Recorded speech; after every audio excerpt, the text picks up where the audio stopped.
আসসালামু আলাইকুম। আজকে সকালবেলা ঘুম থেকে উঠেই ব্রাশ করে নাস্তা খেয়ে সর্বপ্রথম আমি ফার্মের উদ্দেশ্যে রওনা হলাম। আর আজকে সকালের আবহাওয়াটা অনেক অসাধারণ। আর গ্রামের মুক্ত বাতাসে এরকম গ্রামীণ মেঠো পথে হাঁটার মজাই আলাদা।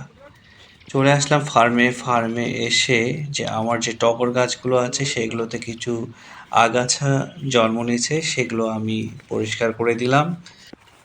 সকালবেলা আমাদের যে কাজটি থাকে দুধ দোয়ানো, সেটি মনে হয় সম্পূর্ণ হয়েছে।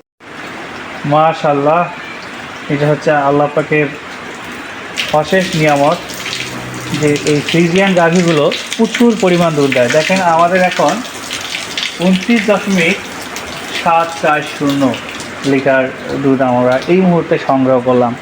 এটা আল্লাহ পাকের অশেষ রহমত। তো প্রতিনিয়তই আমরা এভাবে দুধ আমাদের এই ফার্ম থেকে প্রোডাকশান হচ্ছে এবং আমরা একই সাথে আমাদের নারায়ণদা এখান থেকে নিয়ে যাচ্ছে এবং এলাকাবাসীও এখান থেকে এরকম ফ্রেশ দুধ পাচ্ছে।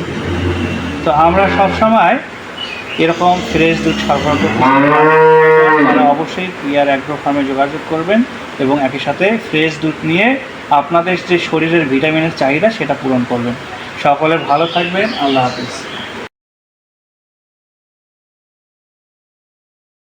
গাভীর দুধ দোয়ানোর কাজ শেষ করে আমরা চলে গেলাম সরাসরি ঘাসের জমিতে ঘাস কাটার জন্য আমি নিজেই ঘাস কাটার কাজে যোগদান করলাম।